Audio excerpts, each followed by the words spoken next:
Muy buenas noches, doctores. Por favor, me confirman si es que se logra ver bien la pantalla. Se ve, doctor. Listo. Vamos a comenzar, doctores. Es el último día para las jornadas de ginecología. Empezaremos con cáncer de ovario. Como siempre, nuestro caso clínico. Una paciente femenina de 58 años, tres embarazos, tres partos. Ocurre por distensión abdominal progresiva y sensación de plenitud después de comer durante los últimos 3 meses. Tiene pérdida de peso no intencional de 5 kilos y un aumento de perímetro abdominal. Niega antecedentes de cáncer, pero su madre falleció por un cáncer ginecológico a los 65 años. Al examen físico se encuentra una masa pélvica no dolorosa fija con ascitis. La ecografía revela una masa anexial sólida quística de 8 centímetros con septos gruesos, vascularización aumentada al doble color y ascitis. El CA 125 elevado, 250 unidades sobre mililitros, normal es menor de 35, ¿no? Ya habíamos visto en la clase pasada del miércoles que el ovario es un tejido, es un órgano, perdón, con múltiple celularidad y que inclusive dependiendo de los defectos muy mínimos puede llevarse células que inclusive no corresponden al mismo ovario, ¿no? Tenemos que tener en cuenta que hay factores de riesgo que vayan a considerar la presencia de un cáncer de ovario. El principal son los factores genético-familiares. Antecedentes de cáncer de ovario, antecedentes de cáncer de mama y antecedentes de cáncer de colon son los principales factores de riesgo para cáncer de ovario en relación a la familia. Dentro de los reproductivos sabemos bastante bien, casi similar que en el cáncer de seno, que pacientes que no han tenido embarazo y especialmente un embarazo antes de los 30 años y aquellas que no han dado de lactar tienen un factor de riesgo importante para cáncer de ovario. El uso de medicamentos. Y al hablar de medicamentos tenemos que tener en cuenta ahí tratamientos hormonales después de la menopausia, ¿ya? Aumenta ligeramente. Y sabemos más al contrario que el uso de anticonceptivos en etapa reproductiva de la mujer sí tiene un ligero factor protector, ¿no? Es al revés.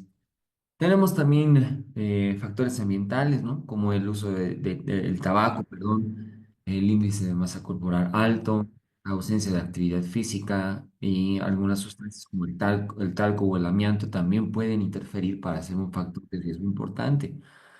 Y también tener en cuenta condiciones médicas, como las pacientes irradiadas por algún cáncer que no necesariamente sea de ovario.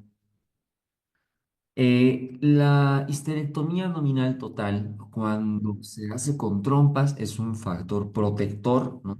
De modo de que toda cirugía uterina, especialmente en la etapa menopáusica, y no quitar las trompas, podría ser un factor de riesgo.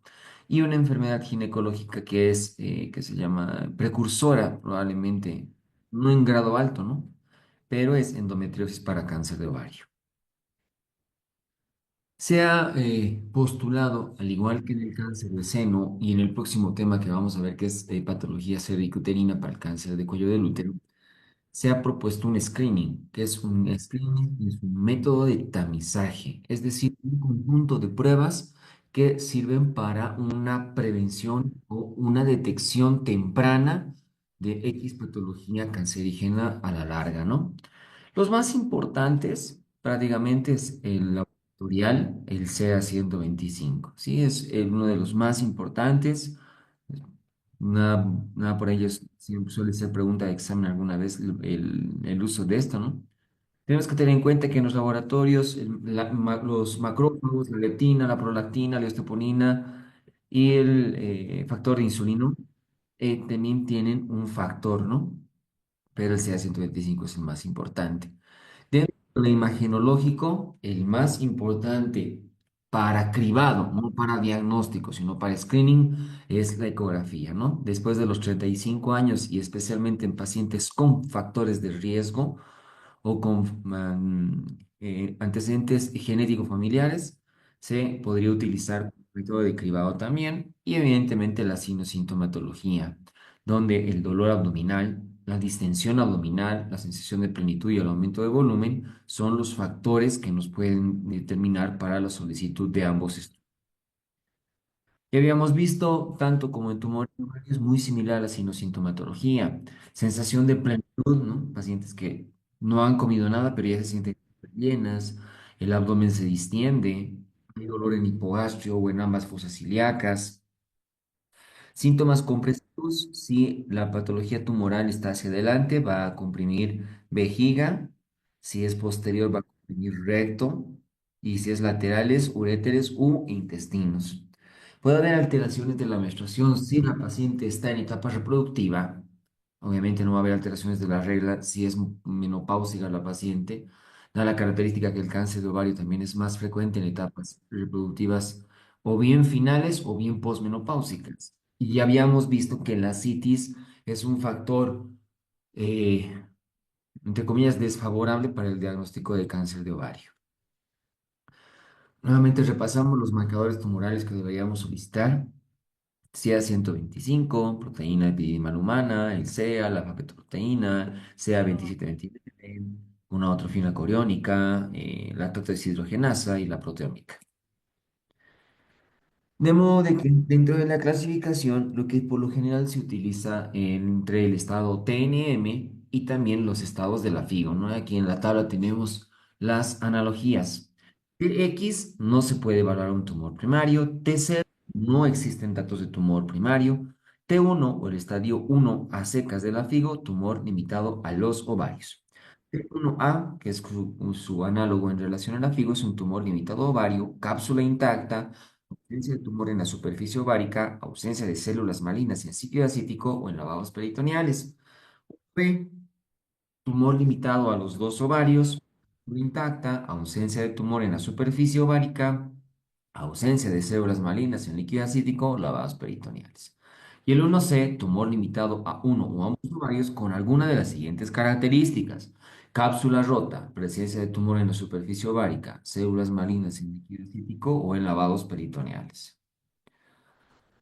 Tenemos o dos, estado de latigo, tumor que afecta a uno o ambos ovarios con extensión de la pelvis. 2A, extensión y implantes en útero y trompas, ausencia de células malignas en líquido acítico en lavados peritoneales.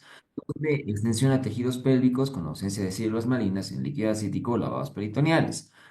2C, extensión pélvica, ya sea el 2A o el 2B, con presencia de células malignas en líquido acítico en lavados peritoneales. Luego tenemos el T3 o el NI, que es correspondiente al 3 también de la FIGO, que es tumor que afecta a uno o ambos ovarios con metástasis peritoneales confirmadas microscópicamente fuera de la pelvis y o metástasis ganglionares regionales. 3A con metástasis peritoneales microscópicas fuera de la pelvis. 3B, metástasis peritoneales macroscópicas fuera de la pelvis de diámetro máximo menor a 2 centímetros. 13, metástasis peritoneales fuera de la pelvis, diámetro máximo mayor a 2 centímetros y o metástasis ganglionares regionales. 4, metástasis a distancia, excluidas los metástasis peritoneales.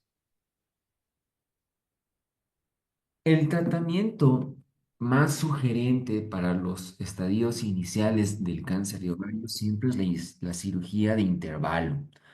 Al hablar de cirugía de intervalo, hablamos de una cirugía que sea lo mayor reductiva posible, es decir, tratar de retirar la mayor cantidad de lesión tumoral y cancerígena que exista, ¿ya? De,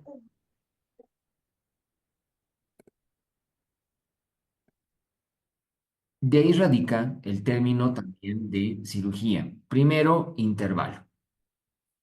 Es aquel procedimiento que primero se hace la cirugía y después se hace el tratamiento con quimioterapia o radioterapia convenientemente, ¿ya? Tenemos la cirugía de neoadjuvantía que, entre comillas, es al revés. Primero realizar quimioterapia hasta tratar de disminuir los márgenes operatorios que se tenga del cáncer para luego operarlo, ¿no? Es la diferencia.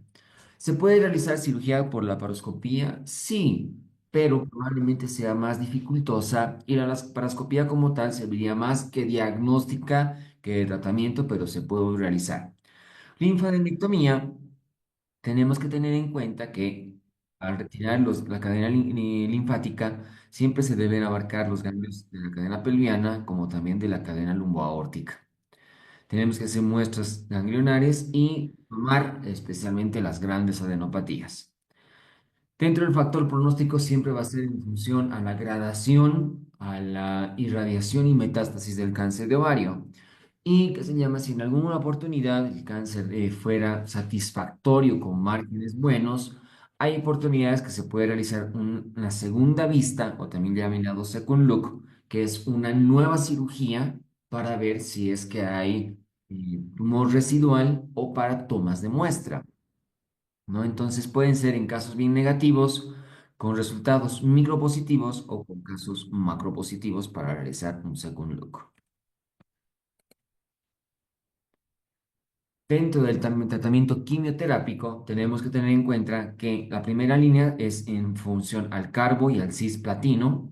El platino siempre es uno de los más utilizados, ¿no? Y el paclitaxel junto a la doxorubicina, docetaxel, gemcitabina y el topotecan son los quimioterápicos de primera línea. Se puede realizar quimioterapia intraperitoneal, especialmente en datos de ascitis, y dentro de la segunda línea, que son los entre paréntesis, ya podemos utilizarlo en relación a 6 meses o a 12 meses. Con este muy pequeño resumen, es un tema que está unido a patología tanto benigna como maligna de ovario como tal. Vamos a pasar a las preguntitas. Ustedes ya conocen la hermenéutica de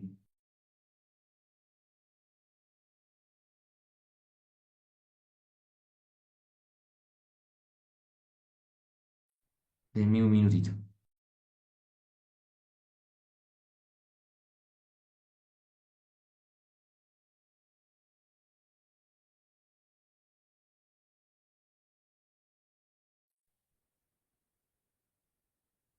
Nuevamente citamos el caso clínico de nuestra paciente. Paciente de 58 años, 3 embarazos, 3 partos, distensión abdominal progresiva, sensación de plenitud después de comer durante los últimos 3 meses, pérdida de peso de 5 kilos, antecedentes familiares de cáncer ginecológico a los 65 años, masa pélvica no dolorosa, fija con presencia de ascitis. La ecografía revela masa anexial sólida quística de 8 centímetros con septos gruesos, vascularización al Doppler y ascitis. De 125 elevado de 250. ¿Cuál es el factor de riesgo más importante asociado para el desarrollo de cáncer de ovario en esta paciente? La edad mayor a 50, la nuliparidad, la historia familiar de cáncer ginecológico, el uso de terapia hormonal o la menopausia tardía.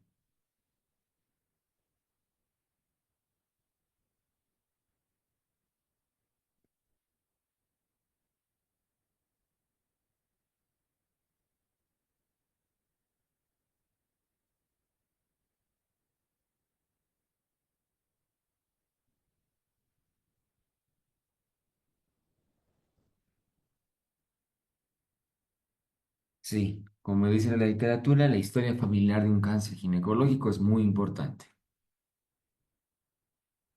¿Cuál es el tipo histológico más común de cáncer de ovario? Tumor de células germinales, carcinoma seroso de alto grado, tumor de células de la granulosa, tumores mucinosos o carcinoma endometrioide.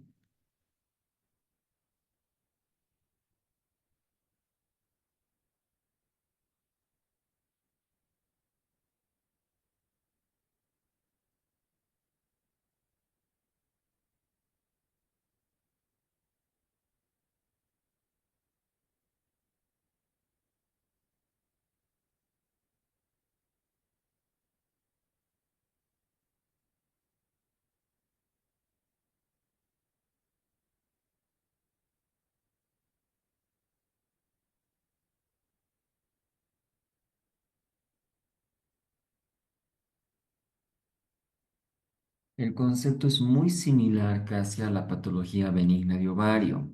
Los tumores serosos son los más frecuentes, ¿ya? Del mismo modo, el carcinoma seroso es el más frecuente.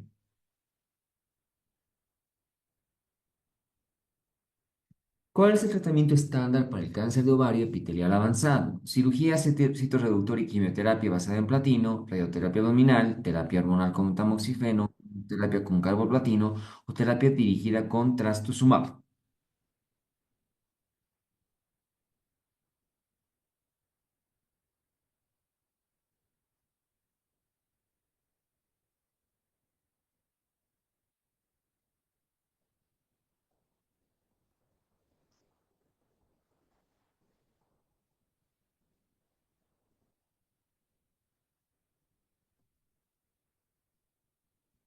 Sí, como manda la mayoría. Cirugía reductor y quimioterapia basada en platino, ¿no? En eso consiste, entre comillas, en general el tratamiento del cáncer de ovario. ¿Qué características sugieren la presencia de carcinomatosis peritoneal? Asitis, masa anexial y elevación de CA 125, hepatomegalia, ictericia y masa pélvica, dolor abdominal difuso, diarrea y anemia, masa pélvica, hipertensión portal y derrame pleural o dispepsia, vómitos y linfadenopatías supraclaviculares.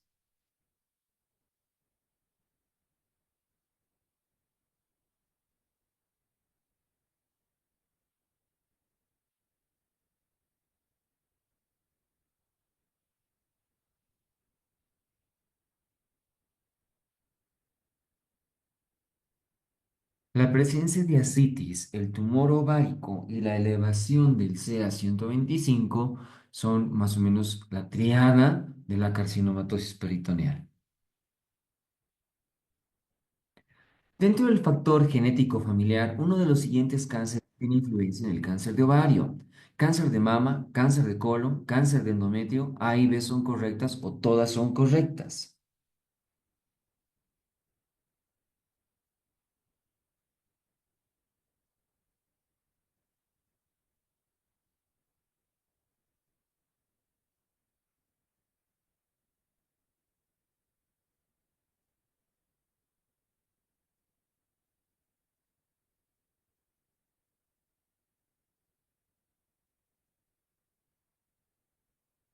Aproximadamente el 5 al 10% de todos los cánceres de ovario son de origen familiar, identificándose tres patrones concretos: cáncer de ovario solo, cáncer de ovario y cáncer de mama, y cáncer de ovario y cáncer de colon. Esos son los tres, pero el endometrio no está acá.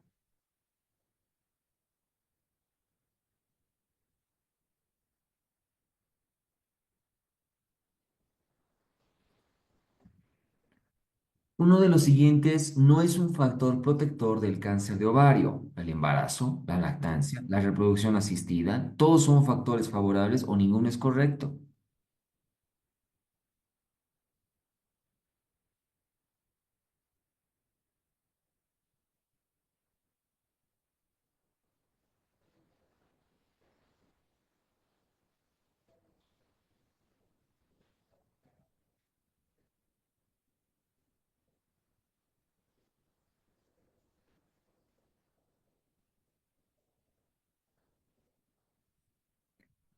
Existe sí cierta evidencia que sugiere que la infertilidad aumenta el riesgo. Ni la tecnología de reproducción asistida ni los medicamentos para la fertilidad aumentan el riesgo en general. Solo se determinó un aumento del 67% de los tumores celosos después del uso de citrato de clomifeno. Quiere decir que la reproducción asistida no es un factor protector.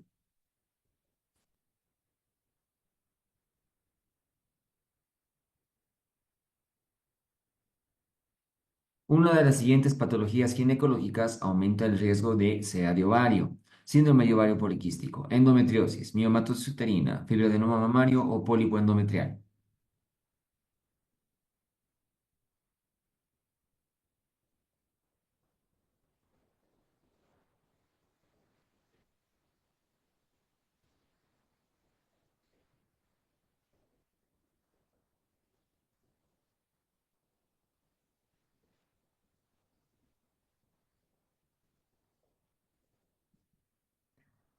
En las mujeres con endometriosis se ha demostrado que 30 a 66% más de riesgo de cáncer de ovario. Este tema será desarrollado específicamente en el capítulo de endometriosis. No, no creo.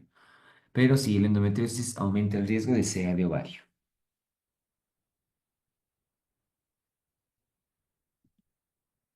La mutación de los genes BRCA1 y BRCA2 pueden desarrollar SEA de ovario, SEA de mama, síndrome de Lynch. A y B son correctas o todas son correctas.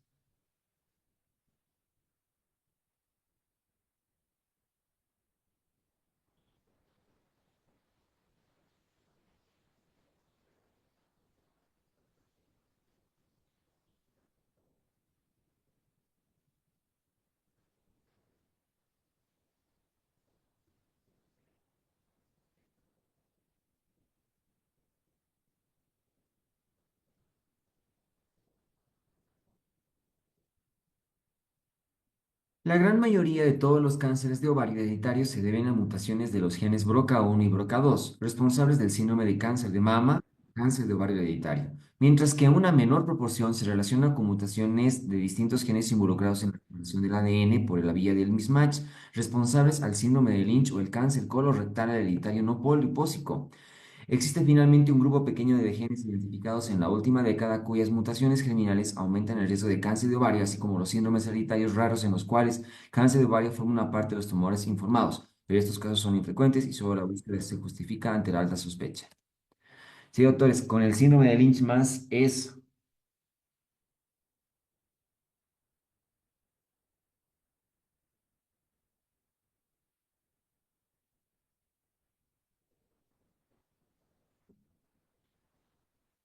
aunque baja porcentaje, pero está dentro. Un tumor limitado a los dos ovarios, cápsula intacta, ausencia de tumor en la superficie ovárica y ausencia de células malignas en la citis es correspondiente a T0, T1A, T1B, T1C, T2.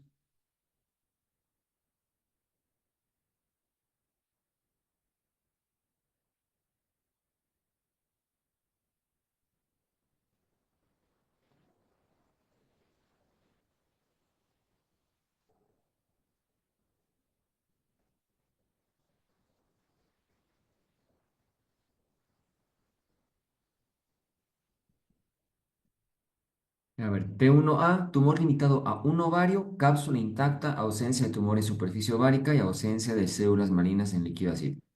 1B, tumor limitado a dos ovarios, pero las cápsulas intactas y ausencia de tumor en la superficie y ausencia de células malignas en el líquido acítico.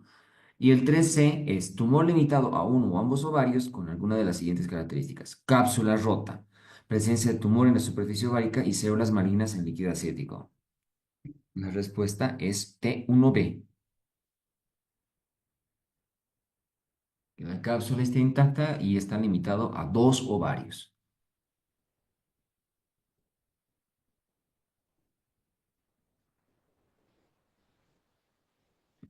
La extensión de implantes a útero y a trompas con ausencia de células malignas en líquido acítico nos referimos a un CA de ovario, estadio 2, 2A, 2B, 2C, 3.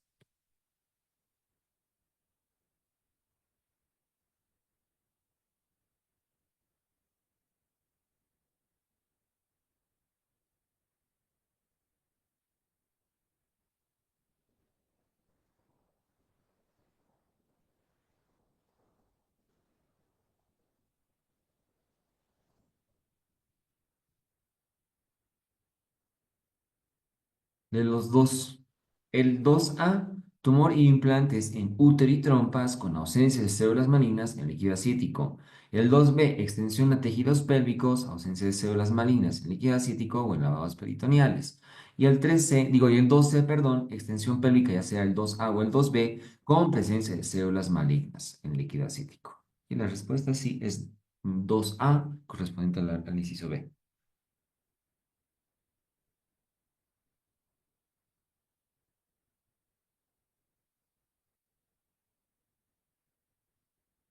La presencia de metástasis peritoneales por un CA de ovario fuera de la pelvis con un diámetro mayor a 2 centímetros corresponde a un estadio 3, 3A, 3B, 3C o 4.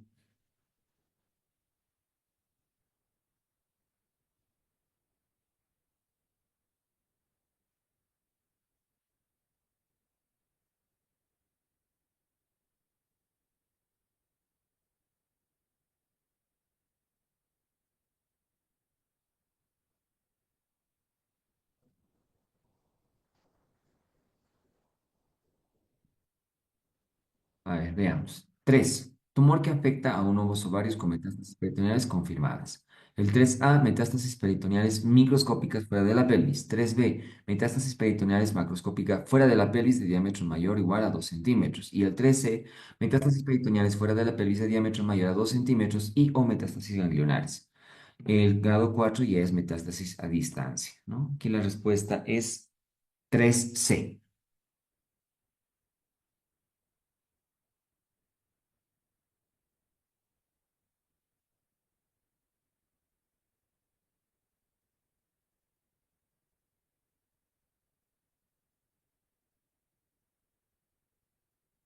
La cirugía de neoadyuvancia consiste cirugía de citorreducción en dos oportunidades, cirugía de citorreducción y tratamiento quimioterápico, tratamiento quimioterápico y cirugía de citorreducción, cirugía de citorreducción en una sola oportunidad o ninguna es correcta.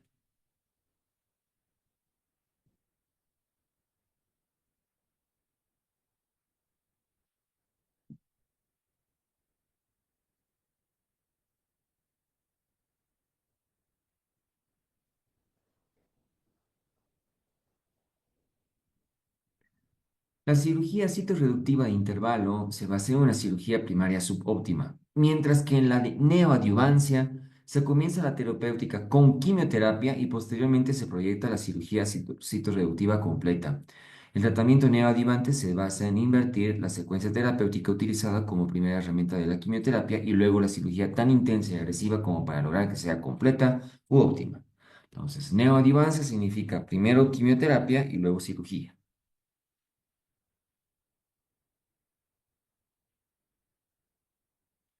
La linfadenectomía en un cáncer de ovario se puede realizar en los estadios 1, 1-2, 1-2-3, 1-2-3-4 o no se realiza linfadenectomía en un cáncer de ovario.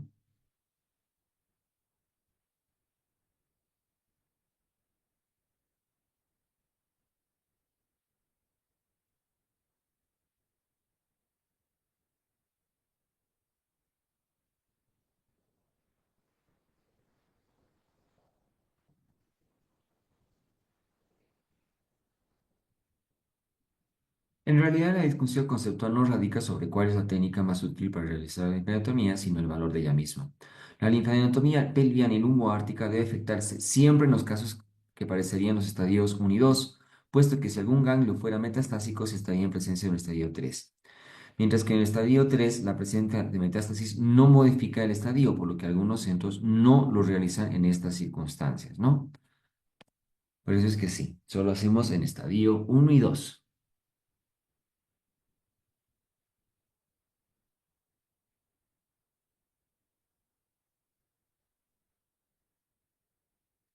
El second look consiste la paratomía posterior a cirugía de citorreducción, la paratomía posterior a tratamiento quimioterápico, la paratomía posterior a cirugía de citorreducción y tratamiento quimioterápico, la paratomía posterior previa a una cirugía de citorreducción o ninguna es correcta.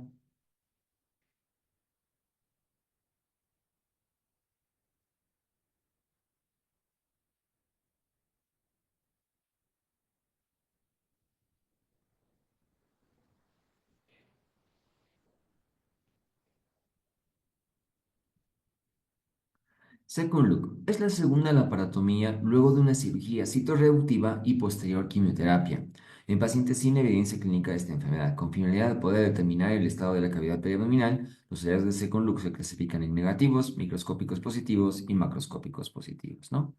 Entonces, la aparatomía después del tratamiento completo. El quimioterápico de primera elección para un cáncer de ovario es metotrexate, doxorubicina, adriamicina, carboplatino o todos son correctos.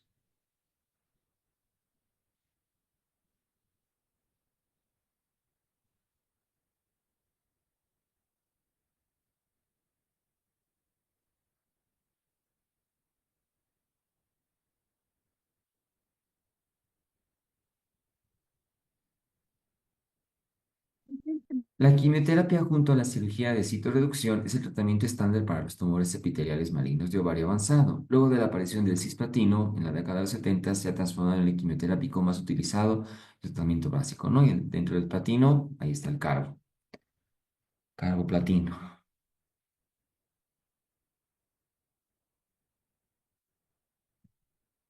La complicación más frecuente del cáncer de ovario es hidronefrosis, enterocolitis, constipación, incontinencia urinaria u obstrucción intestinal.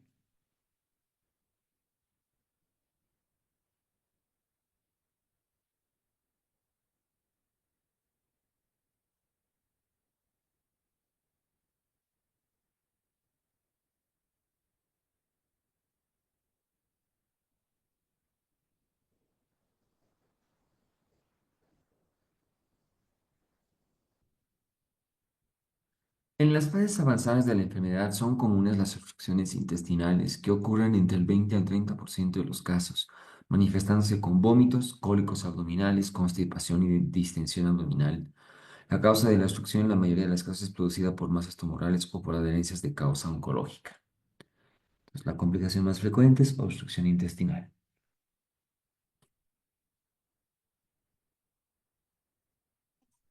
Es variante del SEA de ovario, en la cual se presenta beta-HCG elevada en disseminoma, teratoma maligno, coriocarcinoma ovárico, estomocarcinoide o todas son correctos.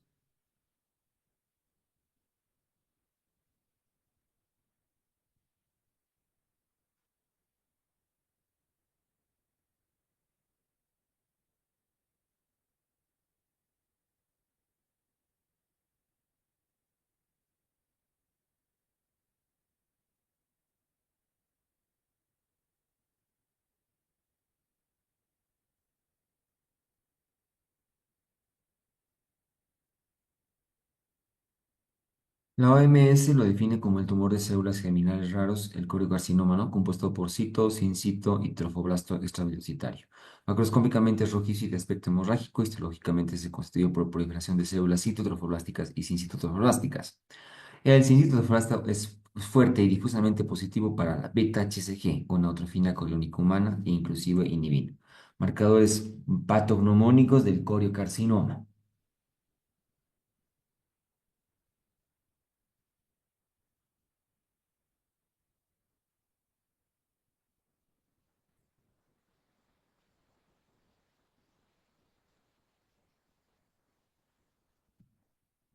El uso de quimioterapia durante el embarazo por un SEA de ovarios, preferentemente utilizar en primer, segundo, tercer trimestre, en todos los trimestres o en ningún trimestre.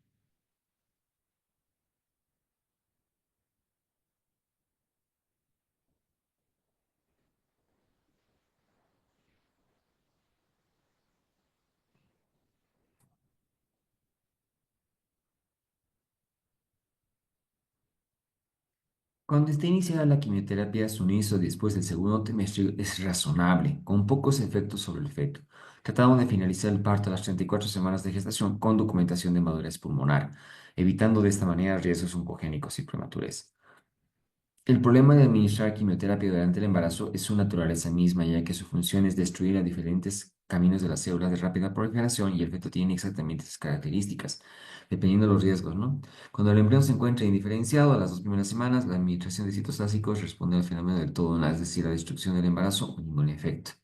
El riesgo a partir del tercer trimestre es significativo menor para las formaciones. Por lo tanto, sí, tercer trimestre es el mejor momento para la administración de quimioterapia en cáncer de ovario.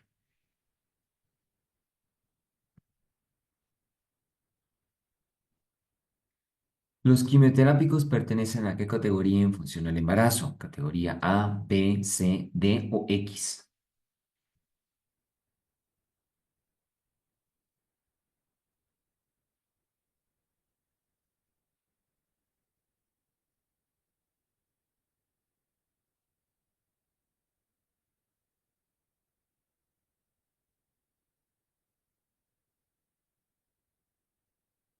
Categoría A, medicamentos que han sido evaluados en cuanto a su seguridad durante el embarazo y se consideran seguros. Categoría B, medicamentos que se han usado durante el embarazo y no parecen causar defectos congénitos o graves otros problemas.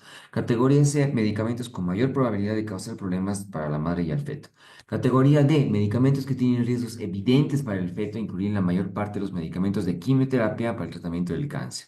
Categoría X, medicamentos que se han demostrado que causan defectos congénicos y nunca deberían ser empleados en el embarazo, ¿no? Entonces, sí, los quimioterápicos son categoría D.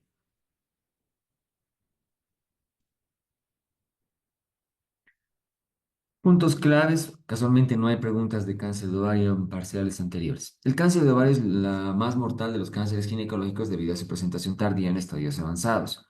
Factores de riesgo, historia familiar, síndrome de Lynch, nulliparidad, menarca temprana y menopausia tardía, uso prolongado de terapia hormonal, especialmente menopáusicas, factores protectores, uso prolongado de anticonceptivos orales, en edad reproductiva, multiparidad de lactancia, salpingoflectomía bilateral, profiláctica en mujeres con mutaciones del BRCA.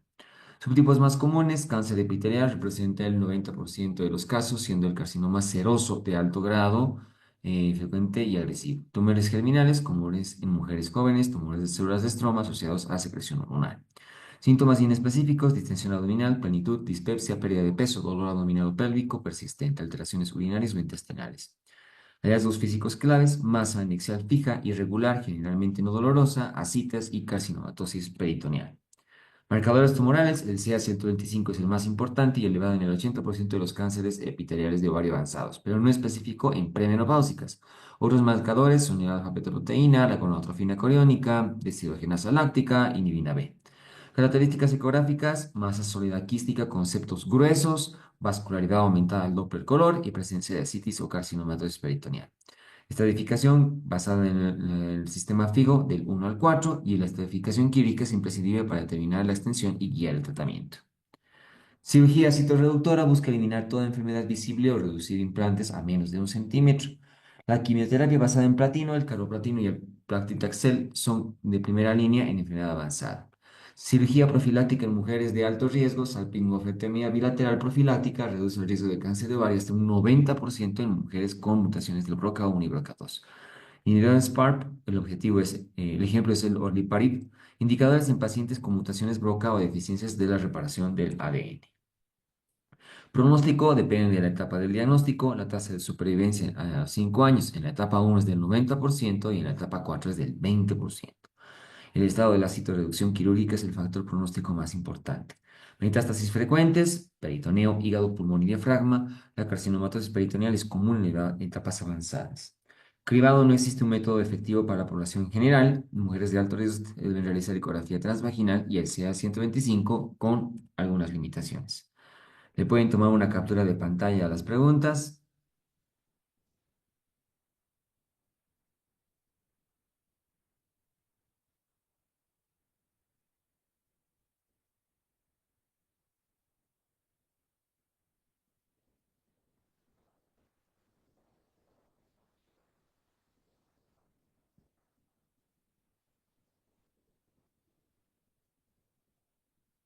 Vamos a pasar a la segunda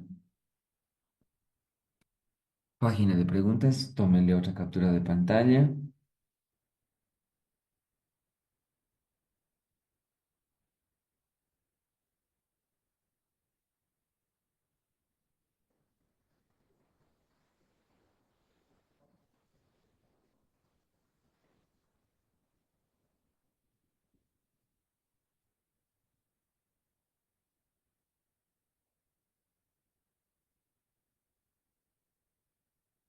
Denme un momentito, ahorita vamos a pasar ya al segundo tema.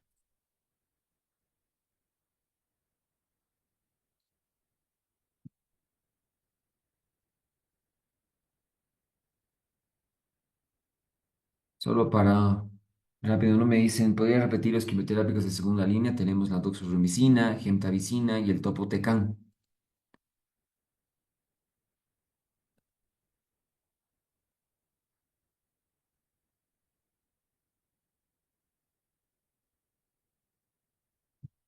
Mm,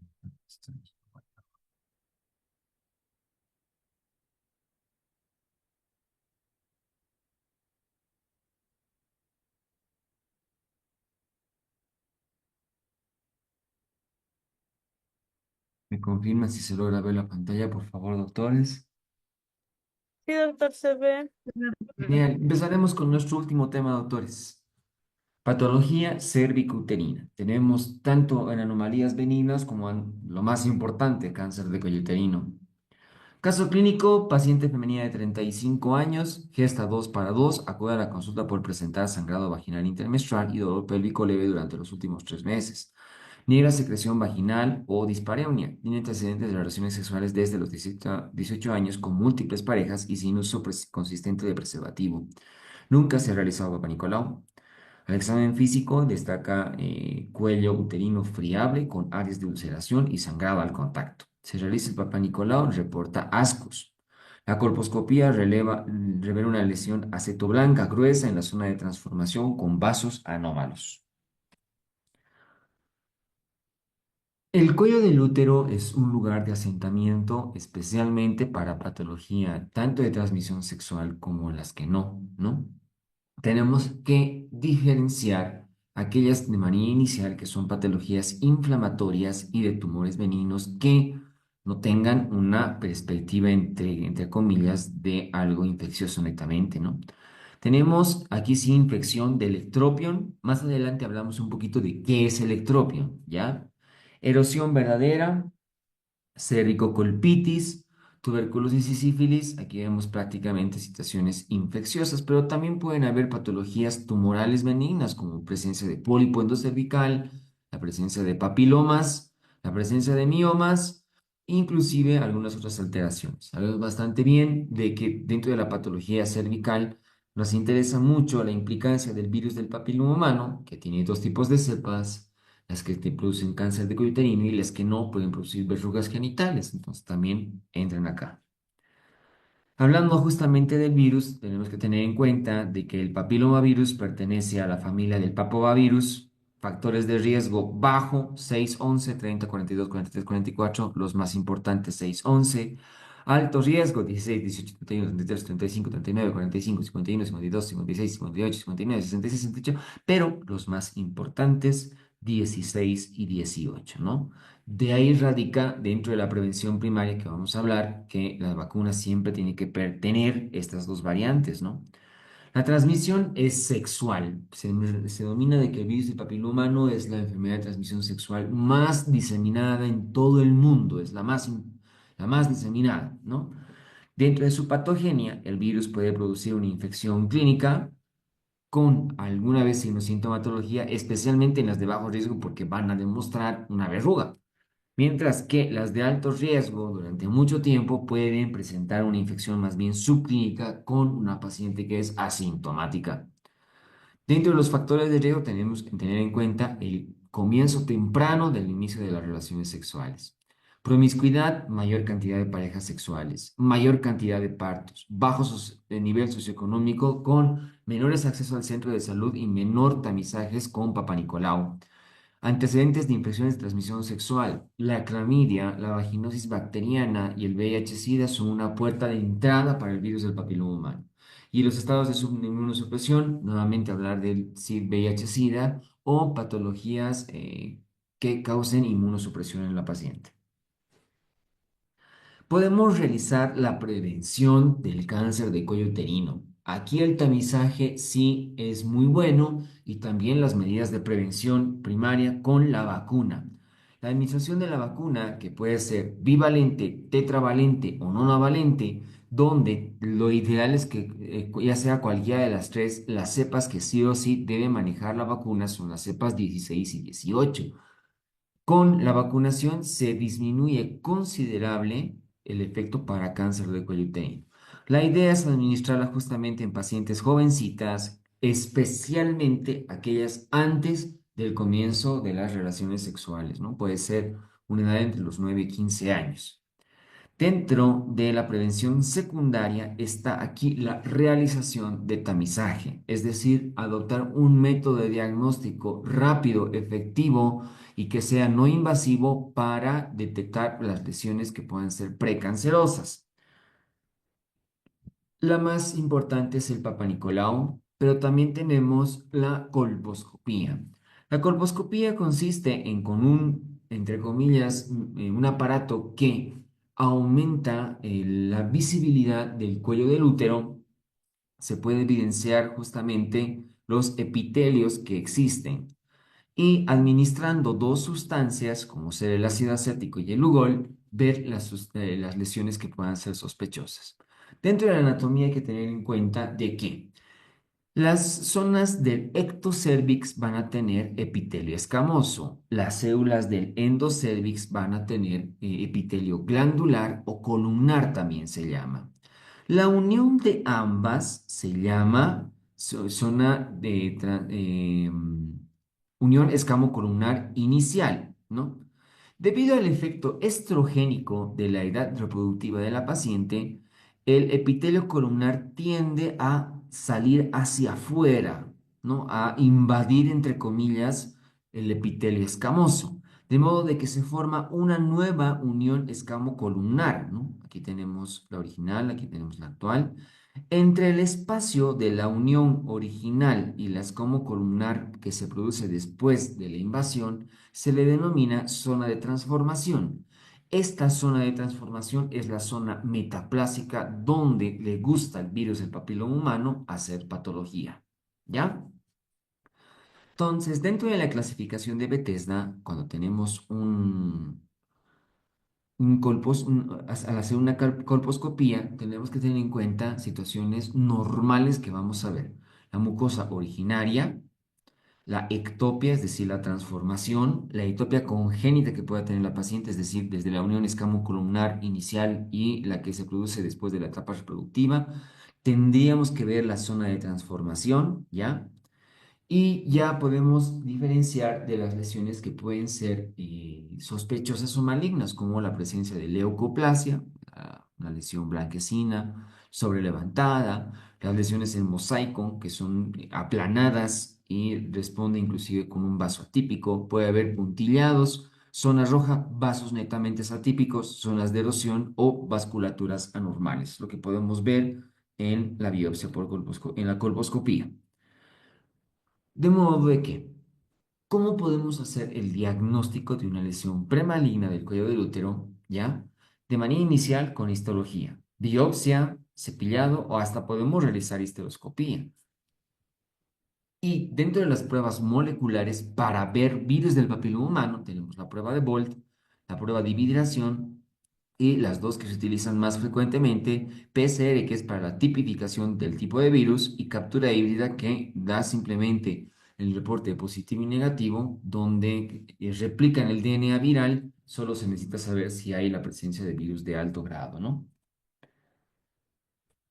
Entonces, dentro del tratamiento de las lesiones premalignas, que ahorita vamos a ver, hay tres tipos, ahora vamos a ver más adelante, tenemos que tener en cuenta que el tratamiento local, por lo general, va a ir dirigido a la zona de transformación, el diagnóstico tiene que ser siempre por biopsia, no abarcar,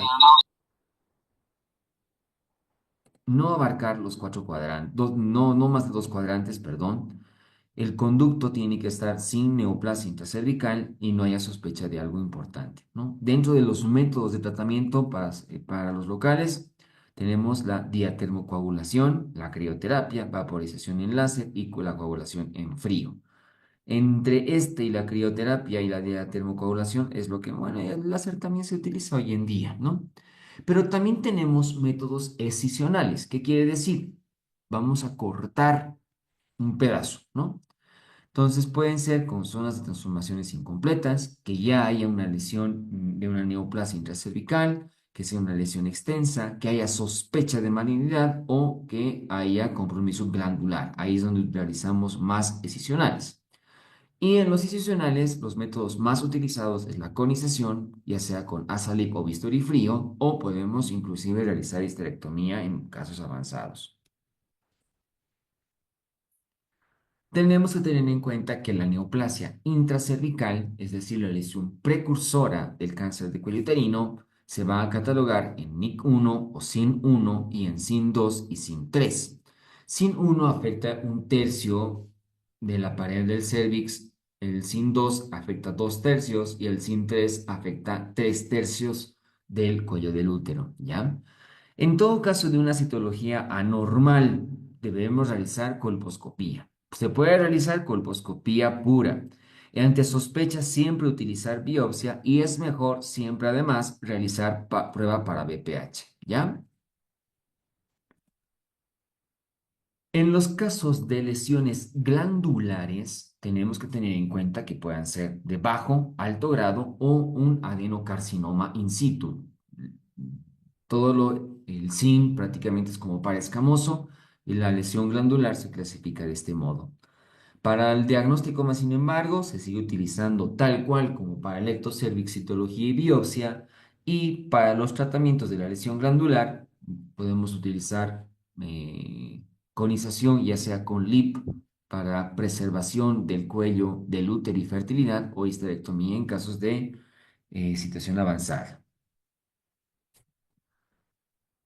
Las neoplasias intracervicales. de no ser tratadas y la historia evolutiva de la enfermedad es de largo tiempo, ¿no? Se menciona que cada 5 años evoluciona a un grado. Eso significaría que desde la primera infección hasta que se produzca cáncer como tal, ocurre aproximadamente 15 años según la literatura americana. Pero en nosotros, en Latinoamérica somos países de mayor factor de riesgo, hasta pueden ser 3 años, es decir, 9 años de un tiempo evolutivo para que se forme cáncer. Es mucho tiempo. Pero una vez que se instala el cáncer de cuello uterino, dentro de sus variantes histológicas pueden ser carcinomas pavimentosos, carcinoma de células neuroendocrinas, verrucoso, adenocarcinoma, adenoma maligno, vello glandular, vítreas y basal adenoideo, ¿no? De todas estas, la subdivisión de que sea escamoso es el más frecuente de todos los cánceres de cuello uterino.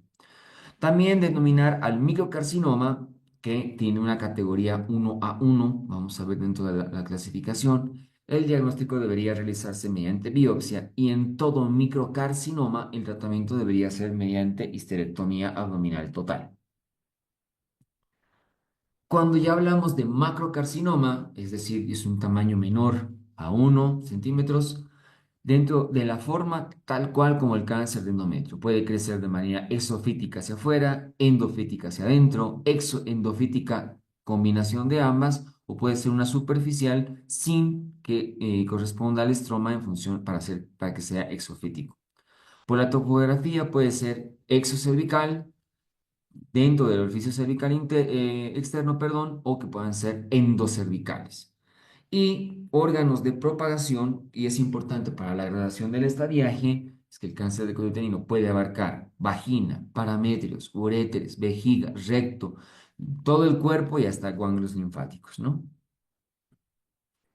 La principal sintomatología del cáncer de cuello del útero es la metrorragia. Ya la habíamos visto en patología endometrial.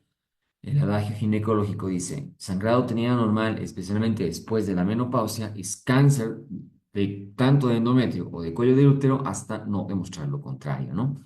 Pero también pueden haber otro tipo de signos sintomatología cuando están comprometidos algunos órganos, como ser síntomas urinarios, si está comprometido vejiga o uréteres, rectales, cuando está comprometido el recto o el colon, venosos y linfáticos, cuando ya están en estadios bastante avanzados, celulares pelvianos y trastornos generales.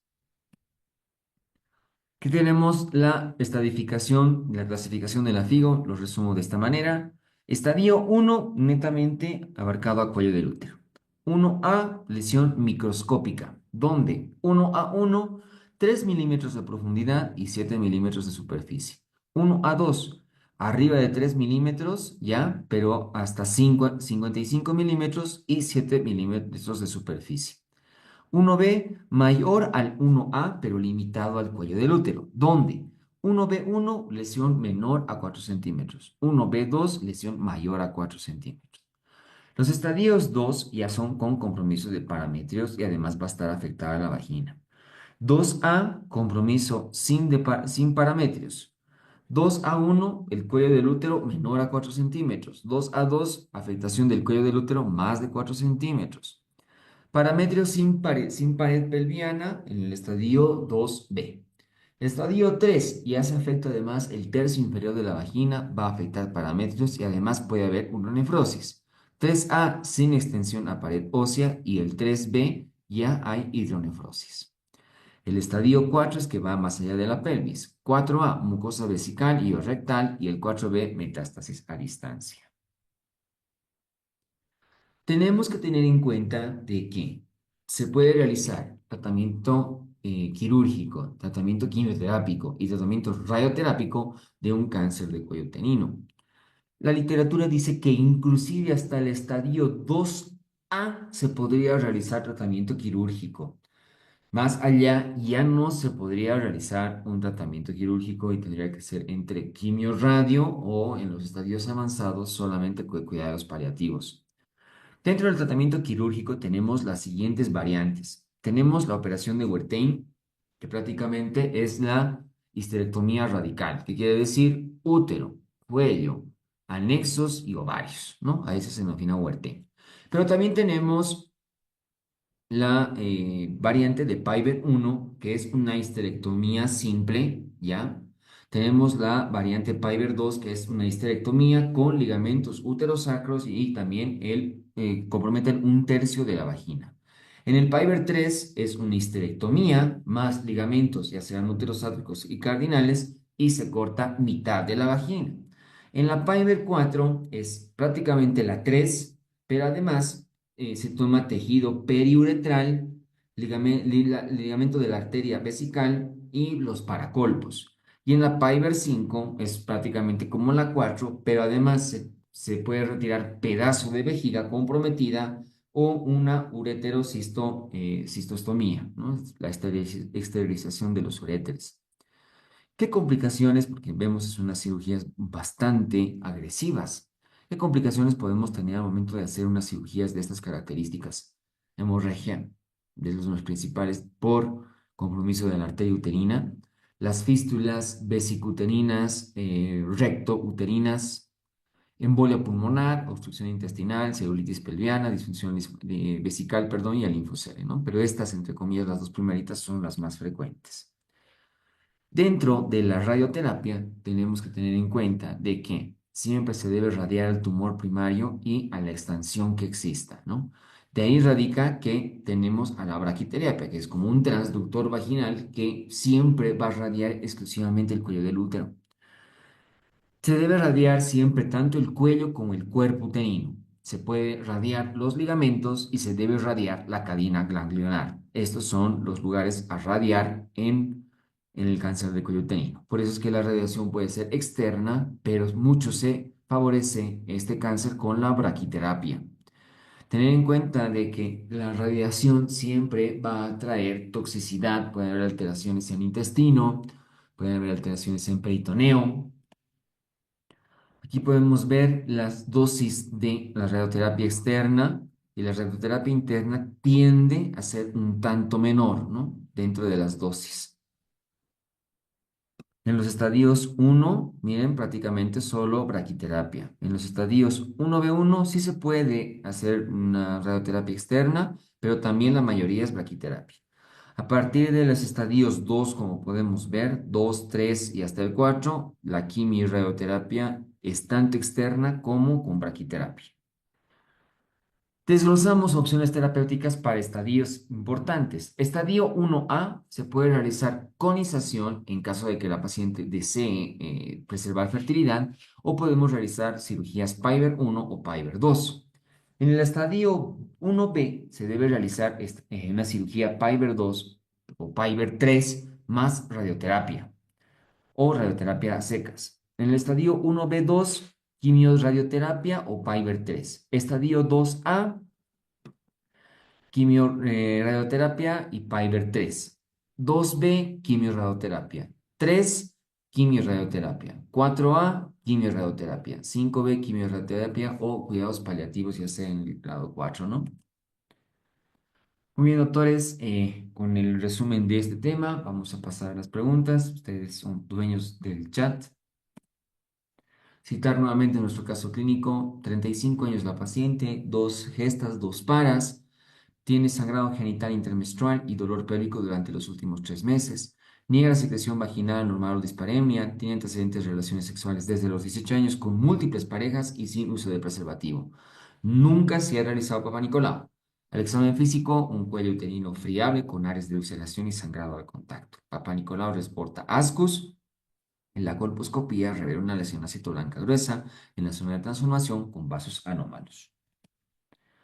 ¿Cuál es el manejo inicial más adecuado a una paciente con un reporte de ascus en el Papa Nicolau? Colposcopía inmediata, repetir Papa Nicolau en 6 meses, prueba de BPH, biopsia cervical, histerectomía.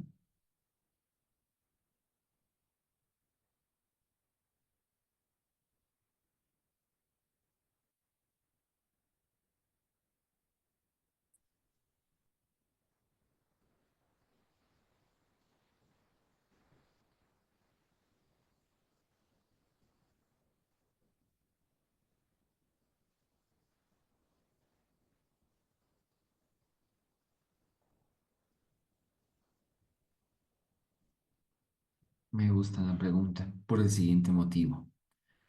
Las neoplasias intracervicales se dividen en uno, 2 y 3. Ni uno, ni 2, ni 3. Pero tenemos dos lesiones que, entre comillas, son indeterminadas. Una viene que ser el ASCUS, que viene del inglés no signification, es decir, significado incierto. Entonces, puede ser cuadro benigno o puede ser cuadro maligno. No sabemos aquí qué es lo que será. Y el otro es el ASH, que es una patología en la cual sí hay una neoplasia, pero no se descarta que sea de alto grado. ¿Ya? Entonces, si yo tengo una lesión indeterminada, antes de hacer cualquier procedimiento un poquito más invasivo, siempre debo realizar prueba de BPH para determinar si hay el virus o no.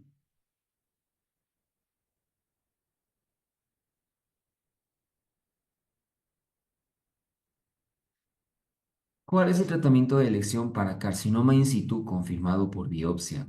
Histerectomía total abdominal, crioterapia cervical, conización de asa térmica, radioterapia pélvica o seguimiento con Papá Nicolau anual.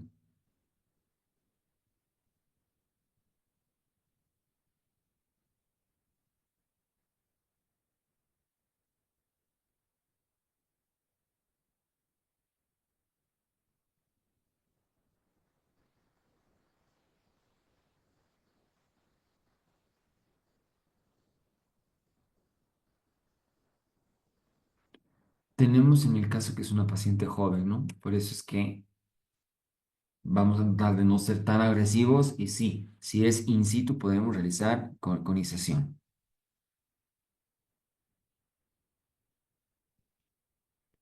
¿Qué subtipo histológico es más frecuente del cáncer cervical? Carcinoma escamoso, adenocarcinoma, carcinoma neuroendocrino, adenoescamoso o tumor mesodérmico mixto.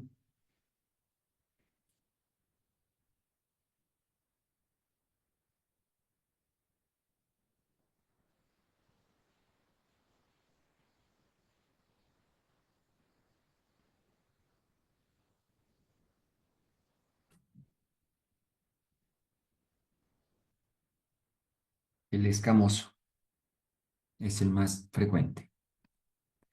¿Qué característica histopatológica diferencia una lesión intraepitelial de alto grado de un carcinoma invasivo? Proliferación celular limitada al epitelio, presencia de mitosis atípica, invasión al estroma subyacente, hiperplasia de glándulas no cervicales o la expansión a zona de transformación.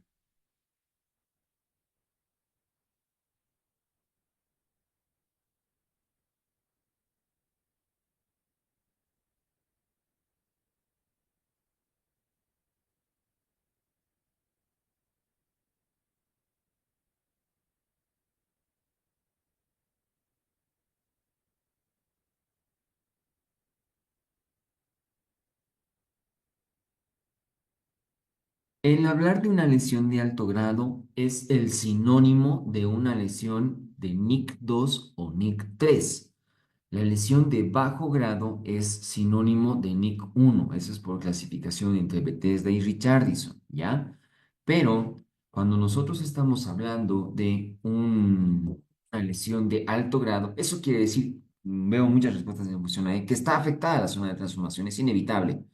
Pero cuando digo que es ya para carcinoma invasivo, la invasión de estroma subyacente.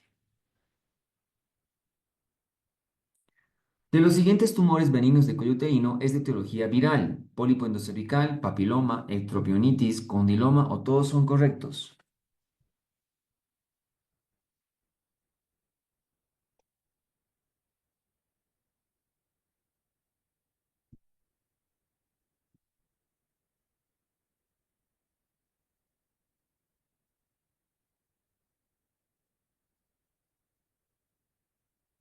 La acción del papilomavirus humano sobre la epidermis y la mucosa es conocida desde tiempos antiguos. Se manifiesta por la reducción de proliferaciones exofíticas, papilomatosas, verrucosas, conocidas como condilomas acuminados, ¿no?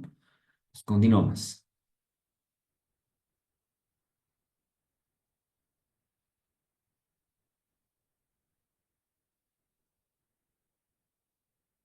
El mecanismo responsable de la carcinogénesis en el cuello uterino está mediado por la expresión de los oncogenes BRCA1, BRCA2, HER2-Neu, EDO, E6, E7 o todos son correctos.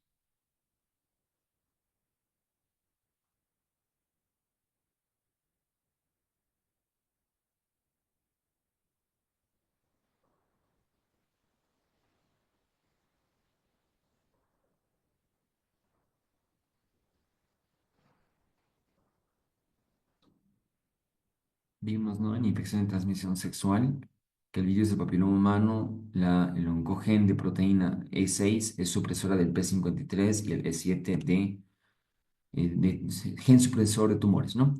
El mecanismo responsable de la carcinogénesis está mediada por la expresión de dos oncogenes E6 y E7. El primero altera la proteína P53 y el segundo interactúa con el gen del retinoblastoma, causando proliferación celular descontrolada. Entonces, en cáncer de cuello uterino es E6, E7.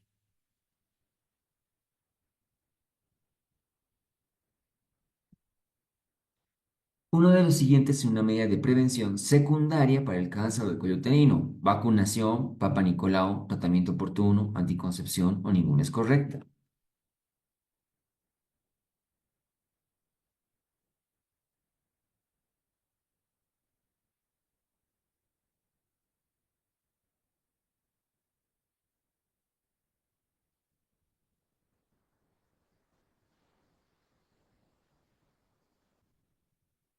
Prevención secundaria. La mayoría de los casos de cáncer cervical se presentan en los países subdesarrollados, donde no se encuentran con programas organizados de pesquisa.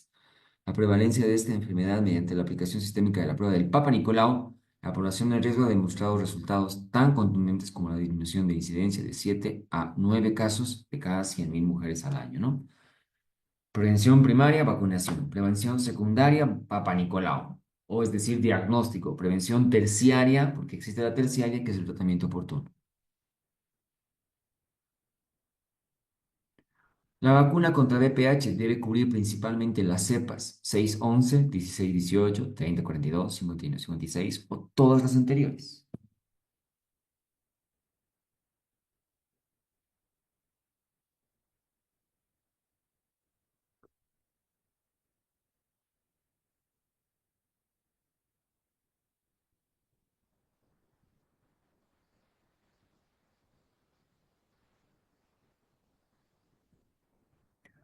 Impacto de la vacunación. Se han utilizado diferentes modelos matemáticos para evaluar el impacto teórico de la vacunación contra VPH y todos los dieron resultados similares. Según ellos, la aplicación a todas las mujeres de 12 años de una vacuna de HPV 16-18 que sea 100% eficaz disminuiría un 95% los cánceres de cuello uterino asociados a estos tipos virales, ¿no?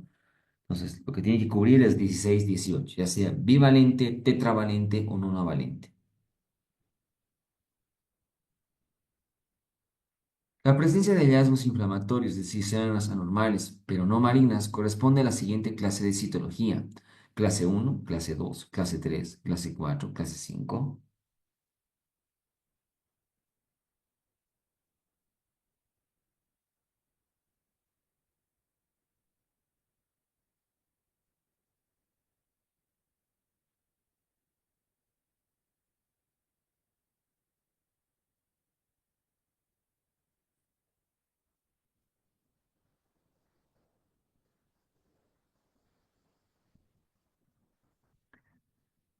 5 son la clasificación de Papa Nicolau, ¿no? Que también es la citología. Clase uno, hallazgos normales. Clase 2, hallazgos inflamatorios, es decir, células anormales, pero no malignas. Clase 3, hallazgos sospechosos. Clase 4, hallazgos positivos, células firmemente demostrables de malignidad. Y el clase 5 son hallazgos positivos, células concluyentes de malignidad, ¿no? Entonces, células anormales no malignas es clase 2.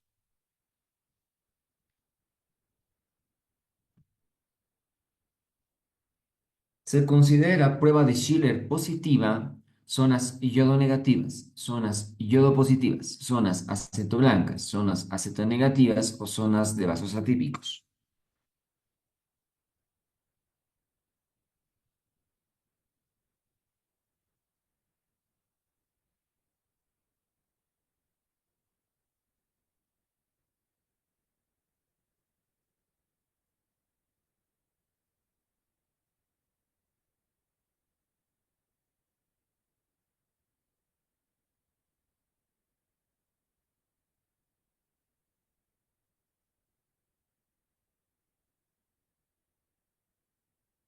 La prueba de Schiller es positiva cuando hay zonas que no se colorean al yodo, es decir, zonas yodonegativas, mientras que cuando todo el cérvix es yodo positivo, la prueba de Schiller es negativa, lo cual permite descartar la existencia de lesiones epiteliales exocervicales. Entonces, cuando aplicamos ácido acético es positivo cuando sí pinta, pero es al revés en el Schiller. Si el yodo no pinta, es positiva la lesión, ¿no?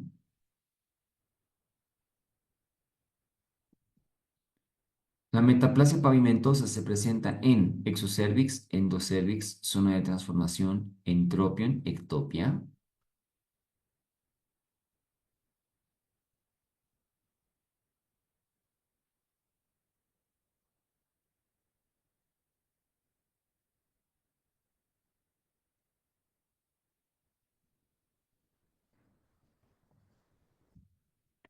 Por lo tanto, se puede considerar que a nivel del orificio externo cervical, en una extensión de varios milímetros, se hay una zona de transición en un tiempo llamado zona de lucha de epitelios, donde se produce la metaplasia pavimentosa, ¿no?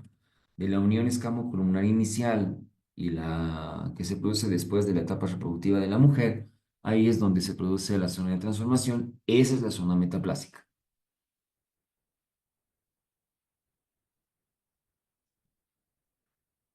Uno de los siguientes estudios no es de biología molecular para determinar la presencia de HPV, LIP, técnica de Blot, hibridación in situ, técnica de PCR o captura híbrida.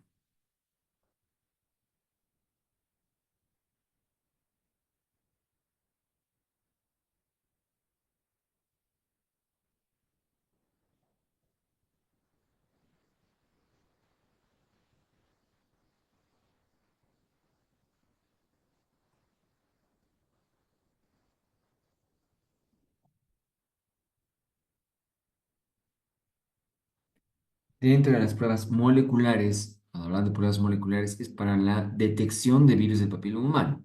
Ahí tenemos la prueba de Bolt, la prueba de hibridación, pero que más se utiliza PCR y captura híbrida, ¿no?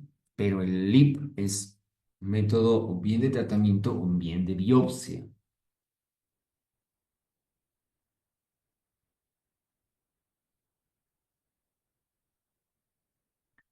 Uno de los siguientes no es un criterio para el uso del IP para el tratamiento de un LIE. Lesión con extensión no mayor a de dos cuadrantes, conducto endocervical libre, zona de transformación ausente, lesión de estirpe pavimentosa o todas son correctas.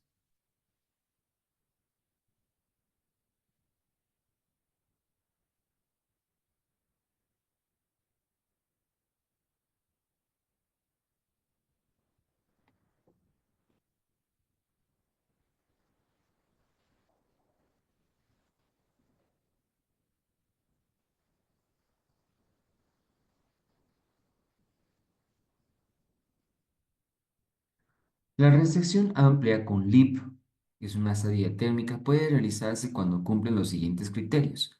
Lesión con una extensión en superficie no mayor al tamaño de dos cuadrantes, conducto endocervical libre, posibilidad de seguimiento de la paciente, zona de transformación completamente visible o una lesión estirpe pavimentosa. Pero aquí la respuesta no es zona de transformación ausente, ¿no? La respuesta.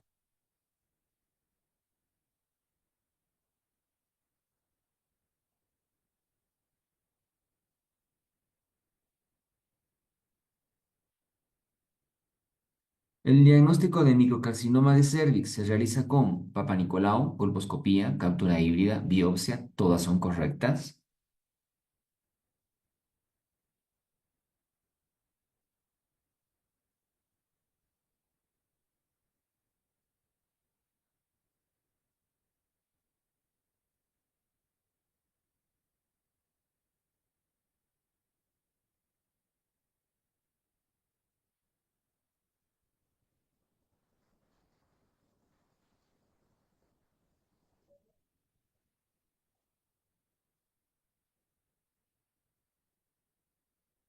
El diagnóstico de microcarcinoma, que es que se llama similar a estadio 1A1, se realiza entonces mediante la biopsia ampliada del cuello del útero, ¿no? Para el diagnóstico de micro es biopsia.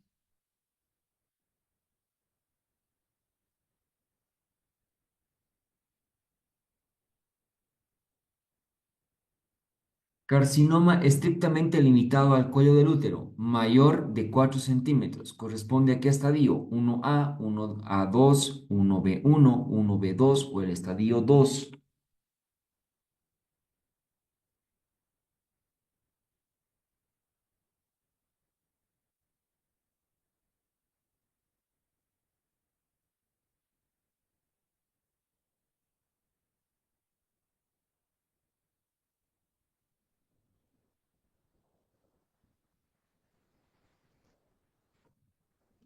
Estadio 1, ¿no? El estadio 1A, carcinoma preclínico diagnosticado solo por microscopía. 1A1 son los que infiltran hasta 3 milímetros de profundidad y 7 milímetros de extensión de superficie. 1A2, 3 a 5 milímetros y no tienen más de 7 milímetros de extensión de superficie. 1B, toda lesión mayor de 1A, visiblemente clínicamente o no, pero limitada al cuello. 1B1 mayor, menor a 4 centímetros, 1B2 mayor a 4 centímetros. Entonces aquí la respuesta es 1B2.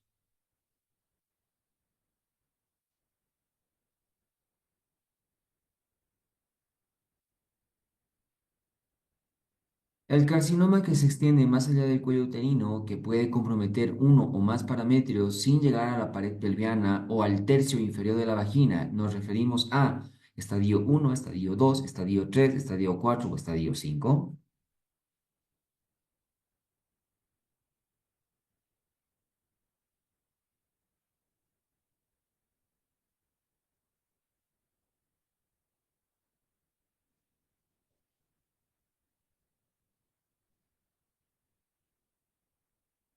Estadio 2. El carcinoma se extiende más allá del cuello uterino, comprometiendo uno o más parametrios sin llegar a la pared pelviana y o comprometiendo la vagina sin llegar a tercio inferior, ¿no?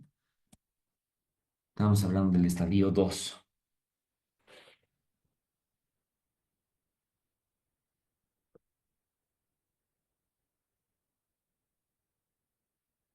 La presencia de hidronefrosis es parte del siguiente estadio del cáncer de cuello uterino: estadio 2B, estadio 3A, 3B, 4A, 4B.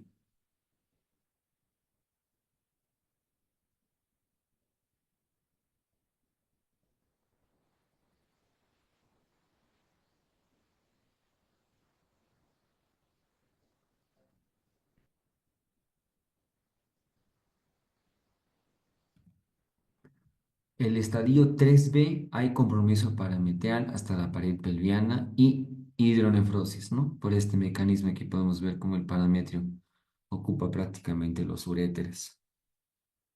Entonces, 3B, hidronefrosis.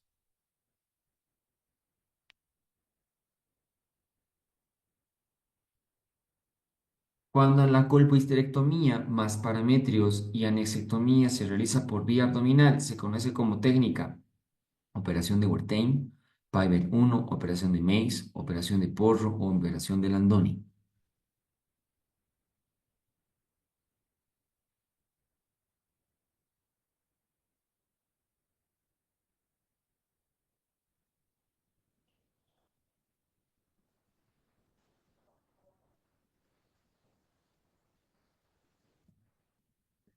La operación indicada para los estadios 1B y 2A es la colpohisterectomía total ampliada, es decir, la extirpación de un tercio o mitad de la vagina, la totalidad del útero con sus parametrios anterior, posterior, laterales y opcionalmente, según los casos, la anexectomía, cuando dicha exéresis es realizada para vía abdominal. Operación de Wertheim o Piver 3, ¿no? Si se efectúa por vía vaginal, se denomina operación de Chaut.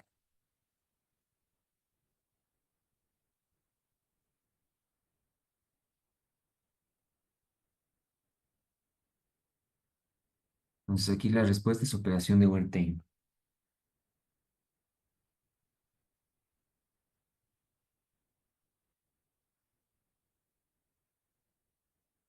Durante el embarazo y el cáncer de cervix, ¿no? Una de las siguientes terapias no es adecuada: cesárea más histerectomía, radioterapia, quimioterapia, parto más histerectomía o todas son adecuadas.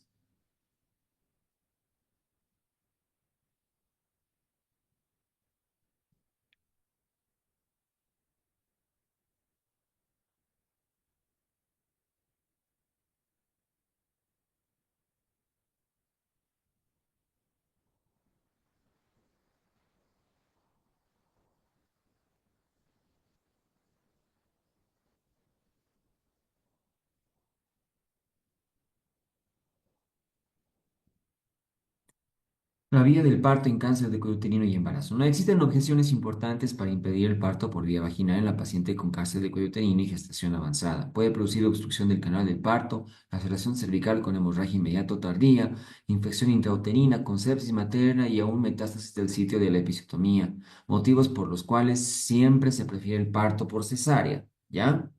Entonces, no debemos realizar parto en cáncer de cuello uterino.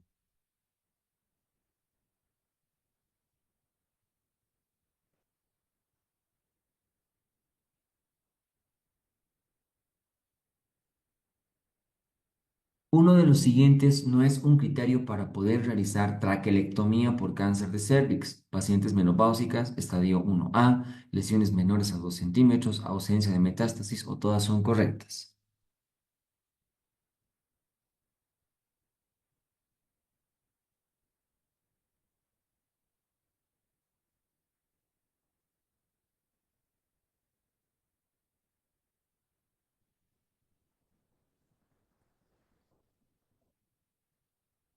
La traquelectomía es una técnica quirúrgica que consiste en dejar un poquito de exocervix, prácticamente retirar todo el cuello del útero y suturar un poco el útero o el cuerpo uterino con ese pedacito de exocervix que hemos dejado. Esto con la finalidad de poder mantener la fertilidad de una paciente, ¿no? Entonces, posteriormente, la inclusión de pacientes con protocolos de investigación respondía a los siguientes criterios principales. Deseos de preservar fertilidad, ausencia de evidencia clínica de infertilidad, estadios FIGO 1A2 y 1B, lesiones iguales o menores a 2 centímetros y ausencia de metástasis ganglionares, ¿no? Pero en pacientes posmenopáusicas no tendría sentido realizar la traquelectomía.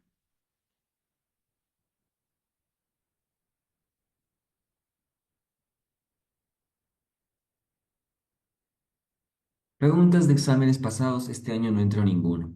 ¿Qué inciso no corresponde a las imágenes anormales colposcópicas? Máculas, ectopias, condilomas planos, endometriosis, angiomas.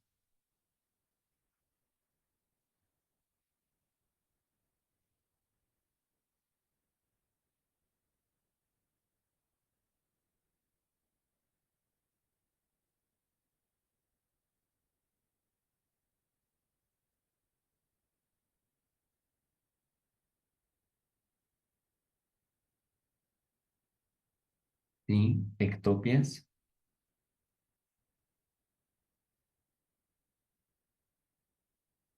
Marque la respuesta correcta. La conización es un procedimiento quirúrgico para efectuar un estudio histológico. La conización es un estudio histológico determinando la extensión e invasión de la lesión vulvar. La conización determina el tipo de papilomavirus que ha causado la lesión. La conización es un procedimiento quirúrgico que trata el cáncer cervical en cualquiera de sus estadios. La conización es un método diagnóstico y terapéutico de la neoplasia intraepitelial cervical y realiza un estudio histológico de la pieza quirúrgica.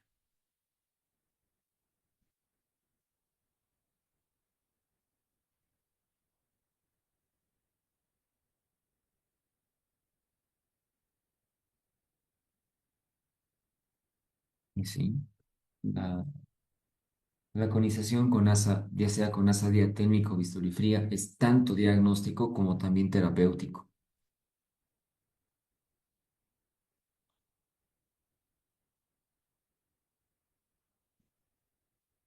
Marque la respuesta correcta. Las lesiones cervicales producidas por virus del papiloma humano en el cérvix son zona de transformación atípica, zonas acetoblancas, mosaicos, leucoplasia y puntillados, endocervicitis, ectopia periorificial o quistes de Nabot.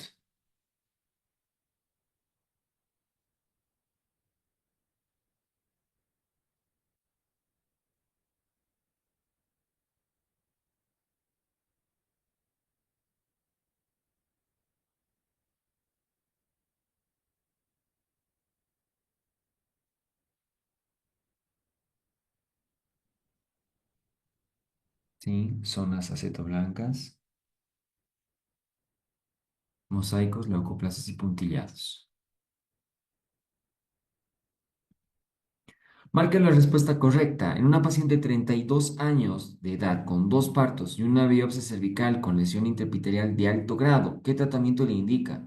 Nuevo papenicular en un año, una nueva biopsia por si acaso hubo error, Deriva al servicio de patología cervical para una conización, la deriva a un hospital para que le hagan histerectomía o recomienda que se haga una amputación del cervix.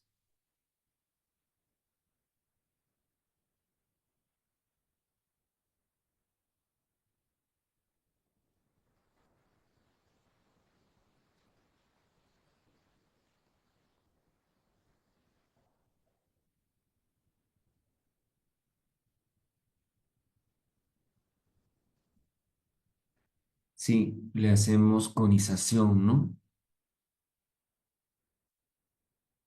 Eso es lo ideal. Los métodos diagnósticos para una detección temprana de lesiones preneoplásicas del cuello uterino son colposcopía, citología, colposcopía, biopsia, colposcopía, citología y biopsia.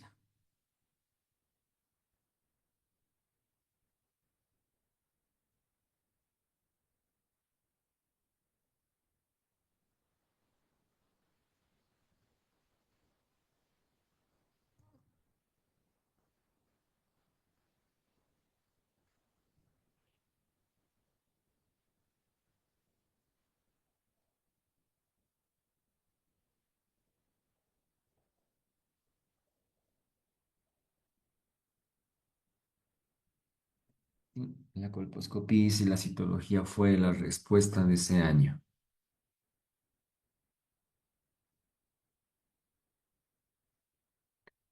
La neoplasia intracervical 2 se relaciona con inflamación, displasia leve, displasia moderada, displasia grave o carcinoma in situ.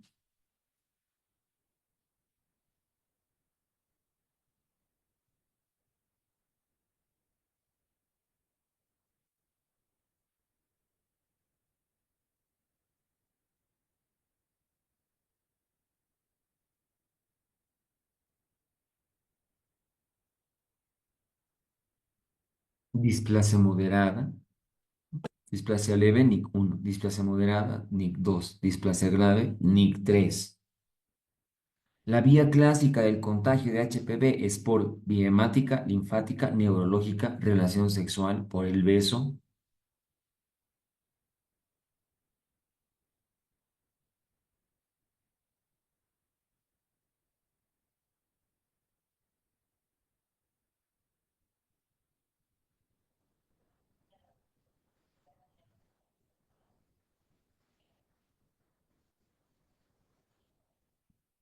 relación sexual, ¿no? El Papa Nicolau se clasifica en ¿cuántas clases? 6, 4, 3, 5, 7.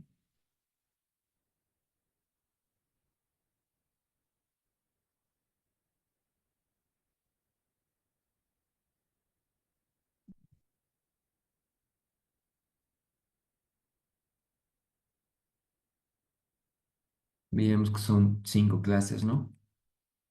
Desde el normal hasta las células contundentemente sugerentes de cáncer. Puntos claves. Virus del papiloma humano es el principal factor de cáncer cervical en el 99.9% de los casos. Subtipos oncogénicos 16-18. Los subtipos 6 y 11 están asociados a verrugas genitales. Factores de riesgo múltiples, parejas sexuales, inicio temprano de actividad sexual, tabaquismo, aumenta la presencia del VPH, inmunosupresión como VIH. Lesiones precancerosas, bajo grado, alto grado. Bajo grado, sesiones e infecciones transitorias por VPH y el alto grado, mayor riesgo de progresión a cáncer invasivo. Papá Nicolau, método de tamizaje principal para las lesiones cervicales. Debe iniciarse a los 21 años independientemente del inicio de la actividad sexual. Método del cribado, cada 3 años en mujeres de 21 a 29 años, cada 5 años en mujeres de 30 a 65 años y se combina con prueba de BPH. La prueba de BPH útil como parte del cotest Papa Nicolau más BPH en mujeres de 30 años. También es esencial en mujeres con ASCUS para determinar la necesidad de colposcopía. Colposcopía, indicación principal, tamizaje anormal. Cuando vemos HSIL, ASH, LSIL persistente, prueba de BPH positiva, utiliza ácido acético para identificar lesiones acetoblancas, mosaicos vasculares o vasos anómalos. Y además hacemos prueba de Schiller. Diagnóstico histológico confirma mediante biopsia dirigida por colposcopía. Carcinoma in situ, proliferación limitada al epitelio sin invasión al estroma. Carcinoma invasivo y ya la invasión del estroma cervical. Carcinoma cervical, adenocarcinoma escamoso, presenta el 80-90% de los casos. El adenocarcinoma suelto de 10 a 20%, más común en mujeres jóvenes y asociados a virus del papiloma humano tipo 18. Síntomas típicos: sangrado poscoital, flujo vaginal fétido, dolor pélvico. Tratamiento de lesiones precancerosas. Bajo grado, seguimiento con Papa Nicolau y colposcopía. Alto grado, colonización cervical, lipo, bisturí frío para extirpar la lesión.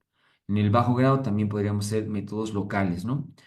Carcinoma in situ con iniciación o histerectomía dependiendo de la paridad y extensión. Tratamiento del carcinoma cervical invasivo en etapas tempranas hasta el 1B, histerectomía radical con linfadenectomía pélvica.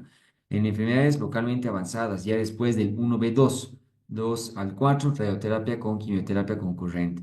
Vacunación contra VPH, prevención primaria esencial, vacunas disponibles, biteta nonavalente, protegen contra subtipos más oncogénicos. Esquemas recomendados: 2 a 3 dosis según la edad antes del inicio de la actividad sexual. Rol del tabaquismo: es un factor carcinogénico que favorece la persistencia de VPH y la progresión de lesiones precancerosas a cáncer.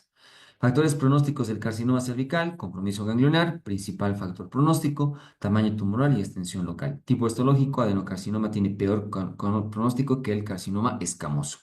Prevención secundaria: educación sobre el uso de preservativos para reducir la transmisión de VPH, tamizaje oportuno y seguimiento adecuado de las lesiones precancerosas y el tratamiento adecuado de la inmunosupresión, es ejemplo VIH. Pueden tomarle una captura de pantalla a las preguntitas.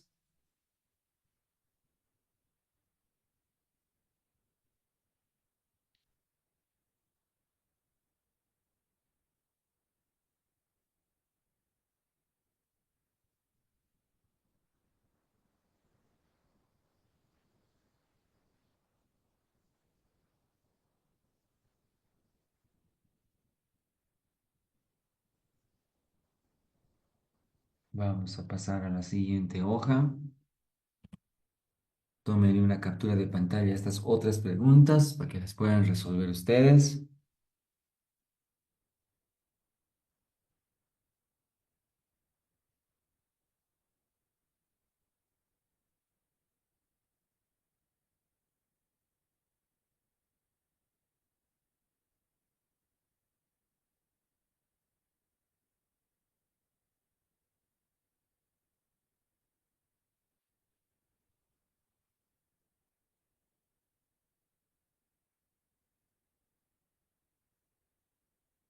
Antes de pasar a sus preguntas, espérenme un momentito, doctores, por favor.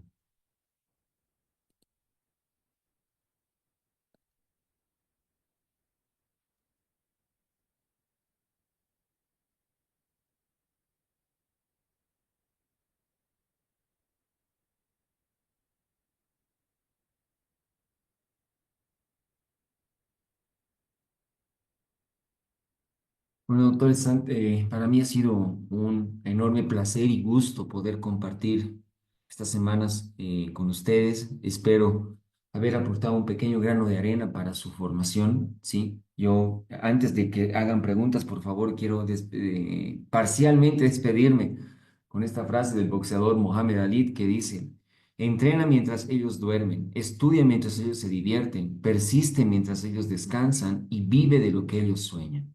¿Ya? Bueno, ahora sí pasaremos a sus preguntitas, doctores. Doctor, buenas noches. Una paciente al inicio estaba con NIC2, le realizaron conización y después de su control con PCR y biopsia aún vieron lesión con subtipos malignos. Le volvieron a realizar conización. ¿Cuántas veces se puede realizar la conización? La paciente tiene 30 años y es nulípara. El factor de que sea 30 años y es nulípara es lo que nos hace, que se llama insistir en la conización, doctor, porque no debe querer familia. Si le hacemos histerectomía, no, pues la paciente ya no va a tener familia.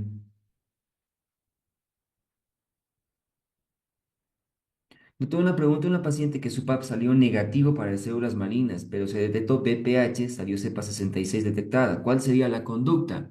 Control anual de tamizaje. Es una paciente que sí tiene cáncer, que se llama el virus, que puede provocar cáncer de cuello uterino a la larga. Entonces, su subtipo es muy poco frecuente, ¿no? Y de baja patogenia, pero que se llama solamente Papá Nicolau cada año. Papá Nicolau cada año, porque el Papá Nicolau dice que no hay lesión, no hay repercusión. Doctor, ¿qué es el ASCUS? El ASCUS viene del inglés. Vea la última, el US, unknown signification, significado incierto. Es decir, hay la posibilidad de que haya una lesión, pero no sabemos si es precancerosa, será una lesión simplemente de etiología bacteriana, sería que sea una lesión que se llama traumática, no lo sabemos, ¿no? Entonces, eso es un ASCUS. Ante un ASCUS, deberíamos realizar prueba de BPH. Si es positiva, biopsia por colposcopía. Si es negativa, Papá Nicolau en 6 meses o en un año. Doctor, ¿puedes repetir cuáles son las lesiones precursoras del cáncer de cuello del útero? Asumo que es los NIC. En la clasificación Richardson, NIC 1, NIC 2, NIC 3. En la clasificación Bethesda es LIE de bajo grado y lesión interepitelial de alto grado. LIE de bajo grado y NIC 1 es lo mismo prácticamente. LIE de alto grado es lo mismo que NIC 2 y NIC 3 correspondientemente.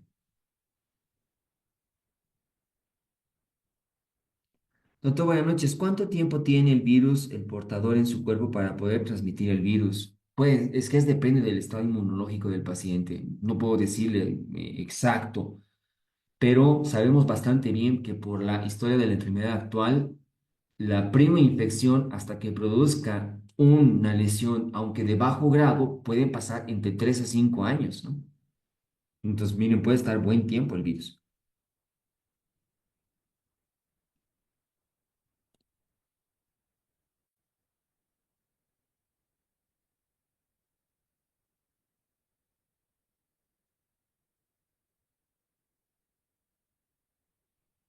La 8 he puesto que se llama primordialmente la vacuna tiene que tener 16 y 18. Si bien la que llega a nosotros, a nuestro Ministerio de Salud, viene la 6 y la 11 más, pero la 6 y la 11 no cubren cáncer de cuello uterino, cubren la presencia de verrugas genitales, porque el 6 y 11 no son oncogénicas. Doctor, paciente gestante sometida a colonización anterior, ¿puede ser parto? Dependiendo. Si la colonización fue larga y le permite que no haya una impactación en el cuello del útero, es decir, una distosia de partes blandas, sí podría ir a parto. Pero si la colonización fue reciente o está impactado, está duro ese cuello del útero, no, pues preferiblemente cesárea. Que tenga entendido, creo que sí, semanitas, una semanita antes o unos días antes del examen se hace un repaso de todo, ¿no? Así que bueno, pero esperemos como la comunicación de sus administradores. Doctor, buenas noches. ¿A qué edad se debe vacunar contra VPH en varones? La idea, del mismo modo que en la mujer, es que sea antes del comienzo de las relaciones sexuales. En COTES con PAP normal, pero VPH positivo para 16-18, ¿el seguimiento sigue siendo anual? Sí. Doctor, en cáncer de ovario, ¿en qué caso se decide quimio o la cirugía de citorreducción? Por lo general, por como dice su bibliografía, ¿no? Apéguense un poquito a esto porque dice, siempre es mejor sacar la lesión, pero ya sea con cirugía de intervalo, primero cirugía y luego quimio, o de neoadyuvancia, primero quimio y luego cirugía, ¿no? Entonces, ambas alternativas son las factibles.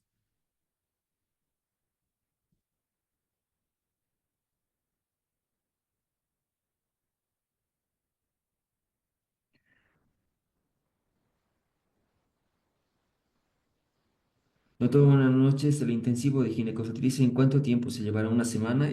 Yo creo que sí. No, pasamos bien de corrida cuando hacemos esa situación, ¿no? Pero estamos a tiempo, yo creo, como para que sigan repasando sus temas, doctores, ¿ya? Aprovecho si es que hasta entonces hay más preguntas. Por lo general, por como le muestro en los exámenes pasados, siempre hay preguntas gruesas. La mayor parte siempre son preguntas gruesas. Muy rara es la pregunta que se hace de rebuscado o que se llama pescado. Es muy rara, pero puede haber. ¿no? Así que espero que todo lo que les estamos preparando sea para mejor su formación.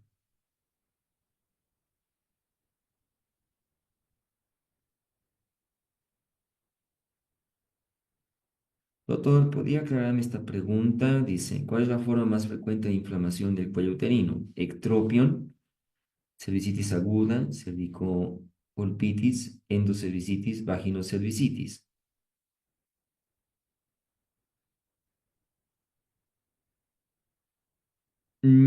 Por lo general, cuando ocurre una infección del cuello del útero, que no es de etiología para cáncer de cuello uterino, doctores, colpo es lo mismo que casi decir cervix, ¿no? Entonces, son raras las infecciones que son exocervicales o bien netamente, peor aún, endocervicales. Por eso es que asumo la justificación para la pregunta para que la respuesta sea cervicocolpitis, ¿no?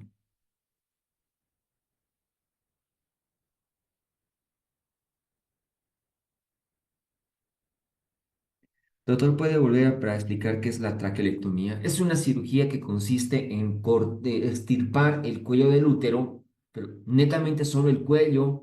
El exocervix se queda un poquito para unirlo al cuerpo uterino. Es decir, es una paciente que no tiene cuello. Si se embaraza, muy probablemente su embarazo va a terminar prematuro porque ese cuello va a ser incompetente probablemente. ¿Sí? Pero le estamos dando una alternativa de fertilidad a la paciente. En la actualidad, yo les digo, no hacemos ese tipo de cirugías, ¿no? Pero bueno, está en su bibliografía, así que por si acaso les pregunto, por ahí nomás les preguntan eso.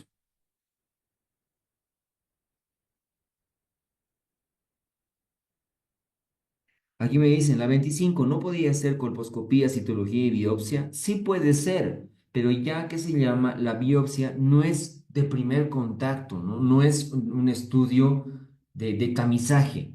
El tamizaje está en primero Papa Nicolau a secas y sí se puede realizar sola la colposcopía, mientras que la biopsia sí es para diagnóstico dirigido. Tal vez por eso es que le están poniendo la respuesta de ese modo.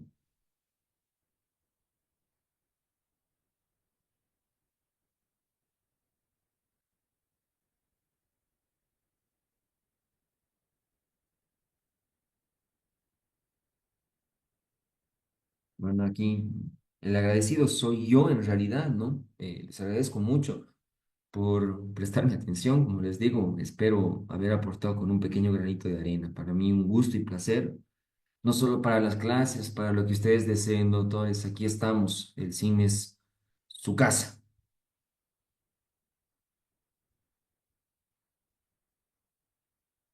Si es que de casualidad no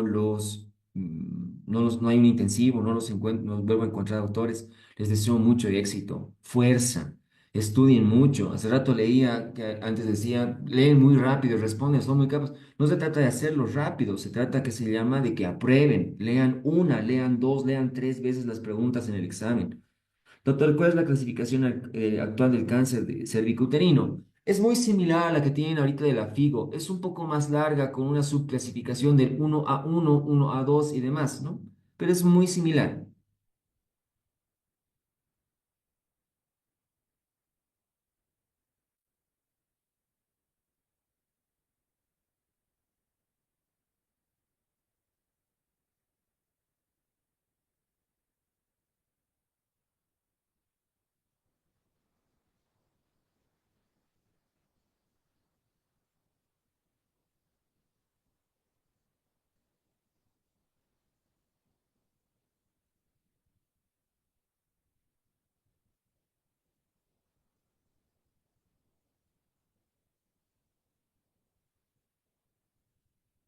Doctor, buenas noches. En la clasificación de la hidronefrosis puede ser 3B. Es 3B cuando hay hidronefrosis.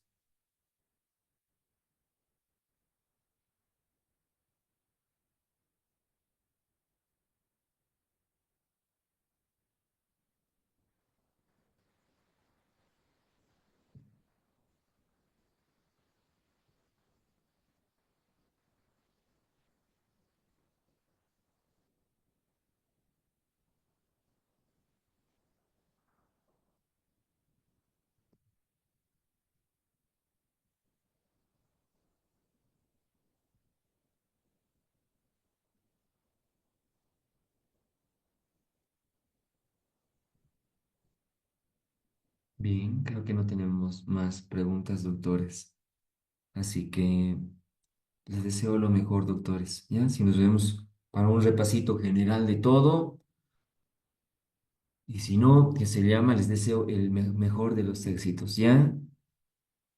Que les vaya muy bien, doctores. Cuídense mucho. Estudien bastante, doctores. Les deseo el mayor de todos los éxitos. Hasta pronto, doctores. Muchas gracias, doctor. Hasta luego. Gracias, doctor. Hasta luego.